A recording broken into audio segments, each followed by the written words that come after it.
برنامه امروزمون 3 بخش داره. بخش اولش موضوعات سیاسی است که 2 تا موضوع رو می‌خوایم بررسی کنیم. دعوای آقای ترامپ با کانادا هستش و تحریم کالاهای امریکایی توسط کانادایی‌ها. در بخش دوم برنامه می‌خوایم در مورد وضعیت بازار مسکن در ژانویه 2025 بپردازیم، ببینیم نرخ بهره‌ها که پایین اومده چه تأثیری در بازار مسکن گذاشته و داره کجا میره بازار مسکن.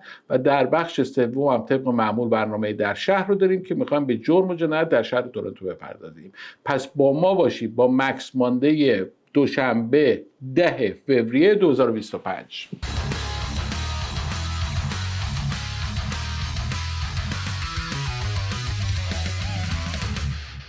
سلام، من مهران مرجنگی هستم، ریل استیت بروکر از شرکت ریمکس و مورگیج ایجنت از شرکت آلتیمیت مورگیج اند فایننس سولوشن از تورنتو کانادا. از آفیس خودمون در خدمتتون هستم با مکس ماندی دوشنبه 10 فوریه 2025. همونجوری که در اول برنامه بهتون گفتم، موضوع اول بخش نخست برنامه‌مون دعوای آقای ترامپ با کانادا هستش. خب همونطوری که خبر دارید، مگر عده قلیلی که در غار اصحاب کهف زندگی میکنن و خبر ندارن، آقای ترامپ تعرفه‌های 25% که قرار بود بر کالاهای کانادایی بذاره به مدت 1 ماه عقب انداخت. Breaking news this Monday night, tariff deadline delayed.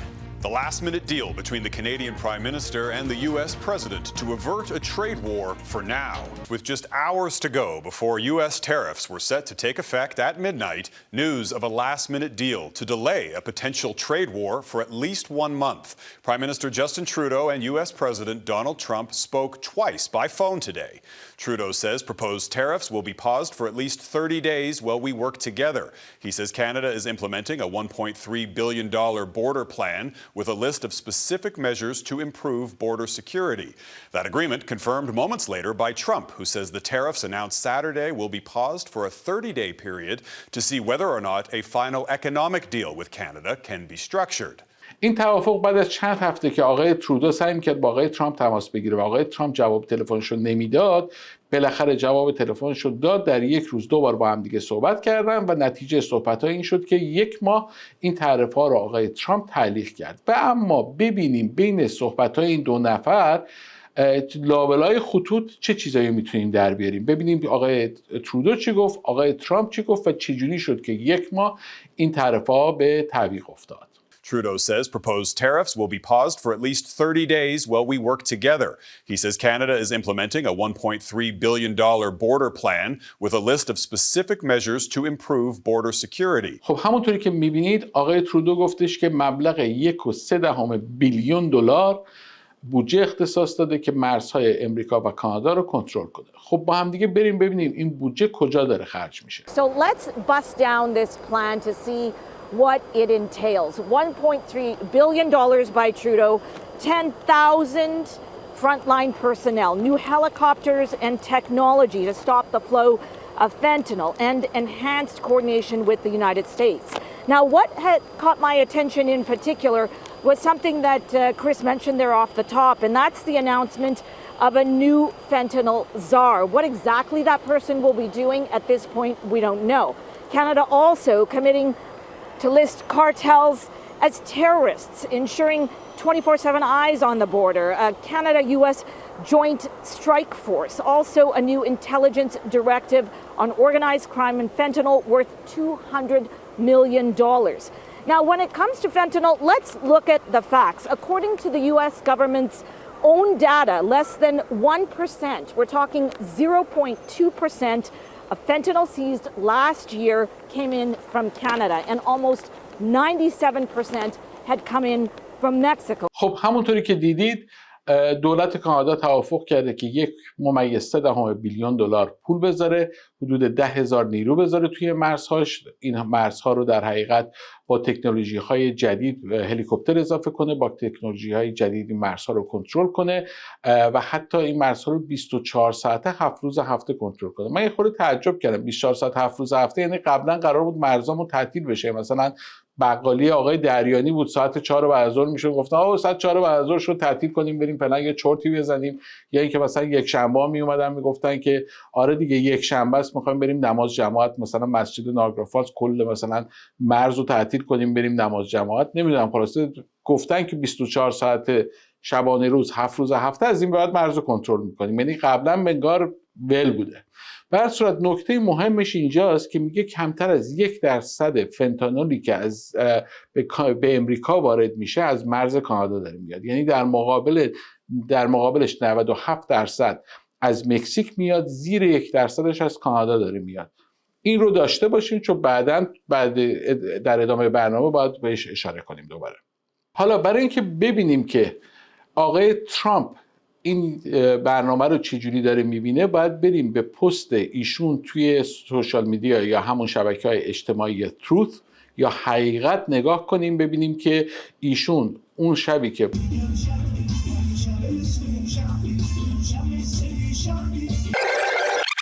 شبی که با آقای ترودو تلفنی صحبت کردن و توافق کردن چی نوشت. اینجا هم همونطوری که میبینین همون حرفایی که آقای ترودو زده رو آقای ترامپ داره تکرار میکنه. یعنی تا اینجا با هم دیگه یکی هن. میگه کانادا 10,000 تا نیرو داره میذاره، مرزاشو قراره کنترل کنه، هلیکوپتر اضافه کنه، تکنولوژی‌های جدید داشته باشه. میره اون آخر که همیشه میگن شاهنامه آخرش خوش است، یک جمله میگه که عجیبه برای من که هیچ خبرگزاری بهش توجه نکرده و در موردش صحبت نکردن و اونم این جمله است که میگه ما 30 روز این تعرفه ها رو به حالت تعلیق در می آوریم تا ببینیم آیا با کانادا به یک توافق اقتصادی خواهیم رسید یا نه. یعنی تمام این دعواهایی که در مورد مرز و فنتانول اینا داره میگه، انگار یه طرف این میخواد توافق اقتصادی بکنه با ما.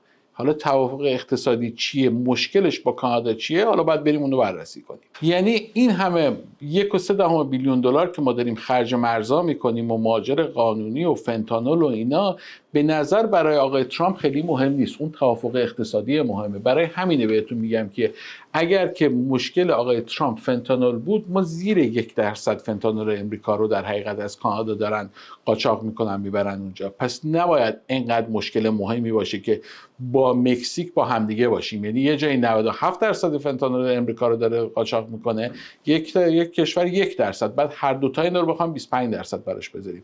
پس نشون دهنده اینه که خود آقای ترامپ هم اینجا قبول داره میگه مشکل اقتصادیه. حالا اگر شما هم مثل من حرفای آقای ترامپ رو در مورد کانادا دنبال کرده باشید، به یک مصاحبه اخیراً میرسید. ببینیم که اونجا آقای ترامپ چی میگه. Well, it could happen if they do anything we will. Canada's been very abusive of the United States for many years. They don't allow our banks. Did you know that? Canada does not allow banks to go in. If you think about it, that's pretty amazing. If we have a U.S. bank, they don't allow them to go in. Canada's been very tough on oil, on energy. They don't allow our farm products in, essentially. They don't allow a lot of things in, and we allow everything to come in. It's been a one-way street. We subsidize Canada by the tune of about $200 billion a year. And for what? What do we get out of it? We don't get anything out of it. I love the people of Canada. I disagree with the leadership of Canada. And something's going to happen there. But if they want to play the game, I don't mind. We can play the game all they want. این حرف آقای ترامپ دو تا قسمت داره. بخش اولش میگه بانک‌های امریکایی رو کانادا راه نمیده، از ما مواد غذایی نمیخره، سرویس و خدمات ما رو اجازه نمیده ما اونجا کار کنیم. این یک بخشه. و بخش دومش هم در مورد این هستش که میگه ما از رهبران کانادا خوشمون نمیاد. منظور از رهبران کانادا کیست؟ سلطان.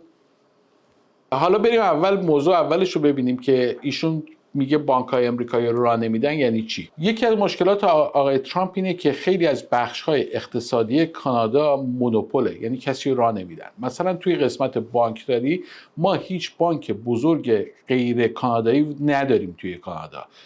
بانک بزرگ امریکایی نداریم. یه دونه امکس هست که بانک نیست، عملاً کردیت کارت. یه دونه مثلا کپیتال وان هست که اینجا داره کار میکنه، توی کانادا داره کار میکنه. اینا هیچ کدوم بانک در سطح خرد نیستن که مثلا شعبه داشته باشن، مردم برن ازشون وام بگیرن. اینا فقط کردیت کارت دارن کار میکنن. مؤسسه مالی هستن که دارن کردیت کارت یا لونای مختلف میدن. در سطح خرد که با مردم عادی و روزمره ارتباط داشته باشن نیست. مثلا به سکتور خدمات تلفن سیار نگاه کنید، موبایل نگاه کنید، اینترنت نگاه کنید. 2 تا شرکت بل و راجرز اینو مونوپول کردن و هیچ کسی دیگر رو راه نمیدن. اگر خاطرتون باشه 7-10 سال پیش بود، من یادم AT&T داشت میومد کانادا، انقدر لایحه بردن مجلس رو اینور اونور سر و صدا کردن که گفتن آقا اگه اینا بیان ما ورشکست میشیم، دوباره اونا رو راشون ندادن. اینه که آقای ترامپ میخواد باز کنه، این درها رو باز کنه که این کمپانی‌های امریکایی بیان توی کانادا و بتونن بیزنس کنن. یکی از هدفاش اینه. اما مشکل دوم آقای ترامپ که میگه مردمان کانادا مردمان بسیار خوبی هستن ولی ما با رهبرانشون مشکل داریم چیه؟ این مشکل از کجا شروع شده؟ شما فکر کن رئیس جمهور بزرگترین کشور دنیا، ابرقدرت اقتصادی دنیا، خفن‌ترین کشور دنیا باشی و با اکثریت مطلق آرای نمیدونم الکترال و آرای عمومی و محبوبیت عمومی و اینا انتخاب شده باشی، یعنی دیگه دموکرات ترین رئیس جمهور و سیستمی که میتونه انتخاب کنه انتخاب شده باشی، بعد اون وقت همسایه بالایتون نخست وزیرش بیاد توی سخنرانی اینجوری حرف بزنه. And yet, just a few weeks ago, the United States voted for a second time to not elect its first woman president. Everywhere, women's rights and women's progress is under attack, overtly and subtly. But I want you to know that I am, and always will be, a proud feminist. You will always have an ally in me and in my government. آخه انسان عاقل به جای اینکه تبریک بگه به این همسایه که 10 برابر ازش بزرگتر و قوی تره، به ریاست جمهوریش تبریک بگه، میاد میگه که مردم امریکا تصمیم گرفتن برای بار دوم رئیس جمهور زن انتخاب نکنند و حقوق زنان در تمام دنیا مورد حمله است. این یعنی چی؟ این یعنی مثال بارز اون ضرب المثلی هستش، میگن حسن و حسین هر 3 خواهران معاویه هستند. از اساس سیستمش اشتباهه این صحبتی که آقای ترودو داره میکنه. چرا؟ با هم دیگه بریم جلو. قسمت اولش که ایشون میگه که مردم امریکا تصمیم گرفتن به رئیس جمهور زن در حقیقت انتخاب نکنن. ببینید امریکا یکی از دموکرات ترین کشورهاست و همین الان همون خانومی که سخنگوی کاخ سفید آقای ترامپ هستش، همین الان ایشون رو در مقابل آقای بایدن بفرستی انتخابات ریاست جمهوری، اون خانم رأی میاره. من مطمئنم اون خانم رأی میاره در مقابل آقای بایدن. یعنی عملاً این که زن بودن یا مرد بودن تأثیری نداشت، زن بودن خانم کاملا هریس تأثیری نداشت در باختنش. اون سیاستی که اونا دنبال میکردن محبوب نبود برای مردم امریکا.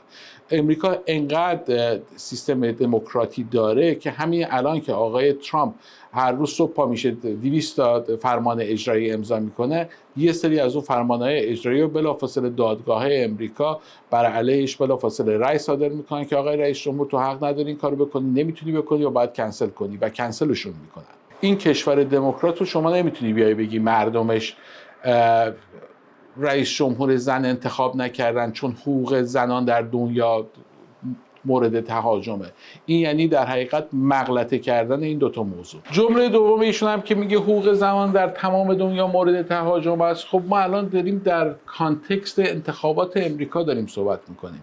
این هم مصداق بارز همون ضرب المثل به شقیقه چه ربط است؟ چه ربطی داره وقتی شما داری در مورد انتخابات امریکا صحبت میکنی حقوق زنان زیر سوال ببری؟ تو امریکا بسیاری از سیاستمداران قوی امریکا زن هستن، بسیاری از مدیران رده بالا، رده میانی و رده پایین شهرداری ها، استان ها، استیت ها، ایالت ها، فرمانداران ایالت ها زن هستن. چه ربطی داره اینا با هم دیگه؟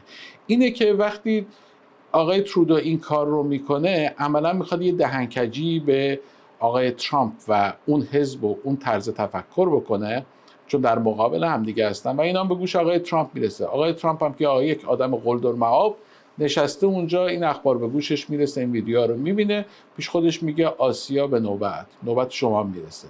و وقتی که نوبتش رسید شروع کرد تهدید کردن و از حرفاش هم معلومه که خیلی از آقای ترودو و رهبری حزب لیبرال در کانادا خوشش نمیاد و یکی دیگه از علتهایی که داره فشار میاره به کانادا شاید همین باشه. واقعا نمیشه برای تصمیم تعرفه گذاشتن آقای ترامپ برای کالاهای کانادایی یه فتوای قطعی صادر کرد، ولی ما میدونیم که مجموع یک سری اتفاقات هست که آقای ترامپ رو داره اذیت میکنه. من اونا رو تقریبا لیست کردم.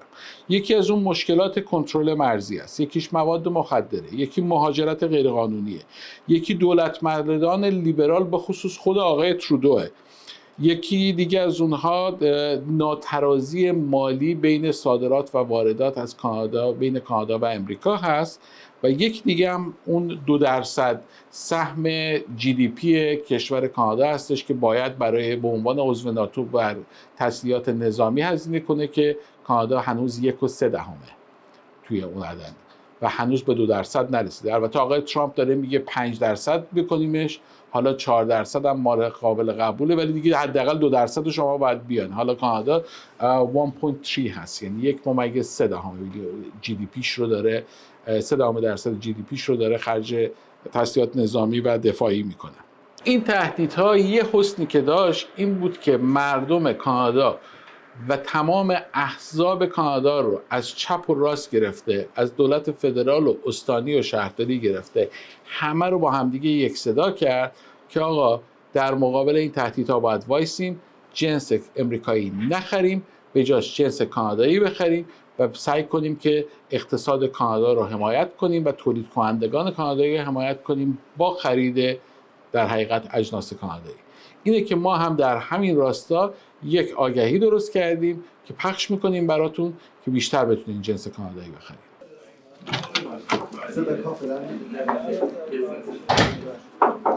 بونژور مسیو. بادوایزر میخوری؟ میخوری؟ کلیدی هم بخور. اون چیه؟ زهدنیال میخوری؟ خاک بر سرت یا کران رویال بخور. این هم پیغام ما شما بود. حالا یه مدت جنس امریکایی نخرین، جنس کانادایی بخرین، اشکالی نداره، هیچ اتفاق خاصی نمیفته. ما ایران که بودیم ماشین پراید سوار میشدیم، کچه‌وار هاکوپیا میپوشیدیم، با کفش گام و تک تک مینو میخوردیم با چای لاهیجان. حالا اینجا هم اومدیم سعی میکنیم ساپورت کنیم در حقیقت تولید کنندگان کانادایی رو که جنس امریکایی نخریم، به اقتصاد کانادا و کشورمون تو اینجا کمک کنیم. اما بریم بخش دوم برنامه‌مون در مورد بازار مسکن و بازار مورگیج. عجیب، اخبار عجیبی، بسیار عجیبی در اومده. ماه ژانویه 2025 یعنی همین ماهی که گذشت، تعداد خرید و فروش‌های در حقیقت ملک و املاک در محدوده تورنتو ریل استیت بورد حدود 8% کاهش پیدا کرده. یعنی نسبت به سال گذشته همین موقع ژانویه 2025 با ژانویه 2024 رو اگه مقایسه کنیم 8% مردم کمتر خونه خریدن، ولی حدود 48% خونه بیشتر اومده توی مارکت برای فروش و تعداد خونه هایی که برای فروش هست 70% بیشتر از ژانویه 2024. یعنی خریداران امروز میتونن 70% آپشن بیشتری برای خرید داشته باشن، در صورتی که قیمت هامون 1.5% رفته بالا. یعنی چی؟ یعنی شمایی که خریدار بار اولی هستی یا دنبال خرید خونه میگشتی و خونه خوب پیدا نمیکردی، الان 70% بیشتر آپشن داری، قیمت ها هنوز بالا نرفته، تعداد خرید و فروش هنوز بالا نرفته و یک بازار خیلی ملایمی رو داریم نگاه میکنیم که بهترین فرصت برای شما قبل از اینکه این بازار کریزی بشه خرید بکنید. اینی که بهتون میگم که بهترین فرصت خریده برای اینکه در 2 ماه گذشته در حقیقت ژانویه و در دسامبر 2 بار بانک مرکزی نرخ بهره رو آورد پایین، 2 تا 25 آورد پایین و اگر دقت کنید در طول 1 سال خورده گذشته نزدیک به 2.25% بانک مرکزی نرخ بهره ها رو آورد پایین. این تأثیری که خواهد داشت تعداد خریداران بیشتری رو وارد مارکت میکنه. So since early June, the bank has reduced the key rate 6 times, bringing it from 5% down to 3%, all the while signaling more cuts were coming. That is, until now. و به نظر تمام کارشناسان اقتصادی تا آخر امسال 0.5% تا 1% باز هم بانک مرکزی نرخ بهره رو پایین خواهد آورد. اما اگر میخواین خونه بخرید، خونه بفروشید یا وام مسکن بگیرید، تیم ما از اول کار که شما تصمیم به خرید خونه میگیرید تا خونه نشون دادن براتون قرارداد آماده بکنیم تا روز آخری که شما کلید رو از دفتر وکیل بگیرید برید تو خونتون در کنار شما خواهیم بود و تمام کار مورگیجتون هم انجام میدیم. اینه که اگه قصد خرید و فروش خونه دارین یا وام مسکن میخواین، یا با شماره تلفنی که روی صفحه است تماس بگیرین، یا اینکه برین توی وبسایت meetmax.ca سر ساعت و وقتی که خودتون فرصت دارید میتونید به صورت آنلاین یا به صورت حضوری با من 1 ساعت وقت مشاوره رایگان رزرو کنید. اما در برنامه شهر این هفتمون یک راننده 24-5 ساله که هم مست بود هم های بود، با ماریجوانا کشیده بود و های بود، با سرعت 124 کیلومتر در ساعت تو زون 60 با یه ماشینی تصادف میکنه که منجر به فوت یکی از اون سرنشینان اون یکی ماشین میشه و ایشون رو بالاخره بردنش دادگاه و به 8 سال زندان محکوم میشه. Matthew Cruz's family leaves the Brampton courthouse minutes after seeing Akamjot Sandhu finally taken into custody after being sentenced to 8 years in prison. The 25-year-old was found guilty in August of impaired and dangerous driving causing death. Sandhu has been out on bail since his arrest, 4 months after the deadly crash. What I will say is he got to say goodbye to his family. They got to say goodbye to him, and that's something that we were deprived of. Matthew doesn't get to have a second chance where Mr. Sandhu will. It was September 11th, 2021, when Sandhu, who was drunk and high on marijuana, drove his Volkswagen Jetta at roughly 124 kilometers an hour in a 60 zone. Sandhu T-boned a Subaru that was operating as a rideshare vehicle at the intersection of Winston Churchill Boulevard and Burnham Thorpe Road, killing Matthew Cruz, who was a passenger in the backseat of the Subaru. He was finishing work, getting an Uber to come home because we had a golf round the next morning. The rideshare driver and Sandhu's girlfriend were also seriously injured. Court heard Sandhu and his girlfriend initially lied to police.